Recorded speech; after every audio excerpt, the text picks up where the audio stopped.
Dan അതോടൊപ്പം Dan നേരത്തെ സൂചിപ്പിച്ചു കോൺഗ്രസ് നേതാക്കൾ അതായത് ഇന്നലെ വരെയുള്ള ഒരു സാഹചര്യമായിരുന്നില്ല. ഇന്നായപ്പോൾ ഈ വിഷയത്തെ ഒരു രാഷ്ട്രീയപരമായി കാണുന്നു.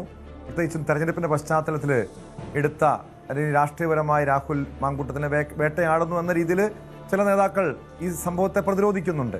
കാരണം പ്രത്യേകിച്ചും തെരഞ്ഞെടുപ്പിൻ്റെ പശ്ചാത്തലത്തിൽ കോൺഗ്രസിനെ സംബന്ധിച്ച് ഈ ഒരു രാഹുൽ മാങ്കൂട്ടത്തിനെതിരായിട്ടുള്ള ഈ ലൈംഗികാരോപണം കേസും പ്രശ്നങ്ങളും വലിയ രീതിയിൽ തിരിച്ചടി ഉണ്ടാകുമെന്നൊരു ആശങ്ക കോൺഗ്രസിനുണ്ടോ? മാത്രമല്ല മറുവശത്ത് ശബരിമലയിലെ കൊള്ള ഉൾപ്പെടെയുള്ള പല വിഷയങ്ങളും നിലനിൽക്കുന്നുണ്ടെങ്കിൽ പോലും സ്വാഭാവികമായും കോൺഗ്രസ് പ്രതിരോധത്തിലായൊരു സാഹചര്യമുണ്ട്.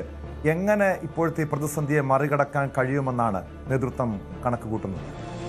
കോൺഗ്രസ് നേതൃത്വം അത്തരത്തിൽ ഒരു ആശങ്കയ്ക്കും അടിസ്ഥാനമില്ല എന്നാണ് വലിയ ആത്മവിശ്വാസത്തോടെ ഇപ്പോഴും വ്യക്തമാക്കുന്നത്. കാരണം രാഹുൽ മാങ്കൂട്ടത്തിനെതിരെ നിയമപരമായി ഒരു പരാതി ലഭിക്കുകയോ അതിൽ അന്വേഷണം നടത്തുകയോ ഒക്കെ ചെയ്യുന്നതിന് മുമ്പ് തന്നെ ഈ ആരോപണങ്ങളിൽ നിജസ്ഥിതി ബോധ്യപ്പെട്ടതിനെ തുടർന്ന് എടുക്കേണ്ട നടപടി ആ ഘട്ടത്തിൽ തന്നെ ദിവസങ്ങൾക്കകം തന്നെ എടുത്തു എന്ന നിലപാടാണ് KPCC നേതൃത്വത്തിനും ഹൈക്കമാൻഡ് നേതൃത്വത്തിനും ഉള്ളത്. കാരണം ഇങ്ങനെയൊരു പരാതി ഉയർന്നു വരുന്നു, അതുമായി ബന്ധപ്പെട്ട ചില വിവരങ്ങൾ രേഖാമൂലം തന്നെ പ്രതിപക്ഷ നേതാവ് ഉൾപ്പെടെയുള്ളവർക്ക് ലഭിക്കുന്നു.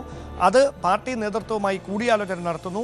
അപ്പോൾ പ്രിയങ്ക ഗാന്ധിയും രാഹുൽ ഗാന്ധിയും അടക്കം ഈ വിഷയത്തിൻ്റെ ഗൗരവം അപ്പോൾ തന്നെ അറിഞ്ഞിരുന്നു. ഈ സ്ത്രീകൾക്കെതിരായ അതിക്രമങ്ങൾ സംബന്ധിച്ച് പാർട്ടിയുടെ ഭാഗത്തു നിന്ന് ഒരു തരത്തിലുള്ള വിട്ടുവീഴ്ചയും ഉണ്ടാകാൻ പാടില്ല എന്നൊരു നിർദ്ദേശം പ്രിയങ്ക ഗാന്ധി ഉൾപ്പെടെയുള്ളവർ അന്ന് തന്നെ സ്വീകരിച്ചിരുന്നു. അങ്ങനെയാണ് തൊട്ട് പിറ്റേ ദിവസം ഈ ആരോപണം ഉയർന്നതിന് തൊട്ട് പിറ്റേ ദിവസം തന്നെ രാഹുൽ മാങ്കൂട്ടത്തിൻ്റെ യൂത്ത് കോൺഗ്രസിൻ്റെ സംസ്ഥാന അധ്യക്ഷ സ്ഥാനത്ത് നിന്ന് മാറ്റാനുള്ള തീരുമാനം പാർട്ടി നേതൃത്വം എടുക്കുന്നത്. പക്ഷേ തന്നോടാരും അങ്ങനെ രാജിവെക്കാൻ ആവശ്യപ്പെട്ടിട്ടില്ല. താൻ രാജിവെക്കുകയാണ്. പാർട്ടി പ്രവർത്തകർക്ക് മറ്റ് വിഷയങ്ങൾ ചർച്ച ചെയ്യാനുണ്ട്, എന്നെ പ്രതിരോധിക്കുകയല്ല അവരുടെ ഒരു ഇപ്പോഴത്തെ ലക്ഷ്യം എന്നൊക്കെ പറഞ്ഞ് രാഹുൽ തന്നെ രാജിവെക്കുകയായിരുന്നു, മാറി നിൽക്കുകയായിരുന്നു. എന്തായാലും പിന്നീട് യൂത്ത് കോൺഗ്രസിന് പുതിയ അധ്യക്ഷൻ വന്നു. തദ്ദേശ തെരഞ്ഞെടുപ്പുമായി ബന്ധപ്പെട്ട പ്രവർത്തനങ്ങൾ നടക്കുന്നു. ഇതിൽ ദേശീയ നേതൃത്വവും സംസ്ഥാനത്തെ മുതിർന്ന നേതാക്കളും പറയുന്നത് രാഹുലുമായി വേദി പങ്കിടുന്ന സാഹചര്യം ഒരു നേതാക്കളുടെ ഭാഗത്തുനിന്ന് മുതിർന്ന നേതാക്കളുടെ ഭാഗത്തുനിന്ന് ഉണ്ടായിട്ടില്ല. അങ്ങനെ ഒരു സാഹചര്യത്തിന് അവർ അവസരമുണ്ടാക്കിയിട്ടില്ല. പ്രാദേശികമായി രാഹുൽ അവിടെ പ്രചാരണത്തിനെത്തിയത് ജനപ്രതിനിധിയാണ്, ജനങ്ങൾ തിരഞ്ഞെടുത്ത MLA ആണ്, പാർട്ടി കൊടുത്ത പദവിയല്ലത്.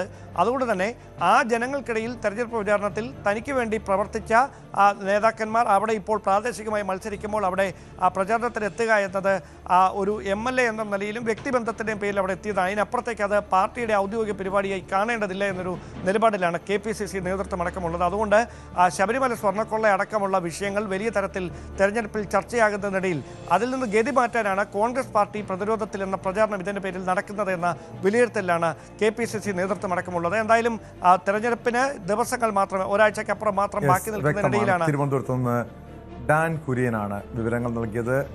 രാഹുൽ മാങ്കൂട്ടത്തിനായ ലൈംഗിക ആരോപണത്തിൽ അതിജീവിതയുടെ മൊഴി രേഖപ്പെടുത്തുകയാണ്. ഗുരുതരമായിട്ടുള്ള പരാമർശങ്ങളാണ് FIR ഉള്ളത്. കാരണം രാഹുൽ മാങ്കൂട്ടത്തിൽ തിരുവനന്തപുരത്തും പാലക്കാട്ടും വെച്ച് ലൈംഗികമായി ചൂഷണം ചെയ്തു, ഭീഷണിപ്പെടുത്തി, നഗ്ന ദൃശ്യങ്ങൾ പകർത്തി കൂടുതൽ പെൺകുട്ടികളെ ഇയാൾ ലൈംഗികമായി ചൂഷണത്തിന് ഇരയാക്കിയതായും യുവതിയുടെ മൊഴിയിലുണ്ട്.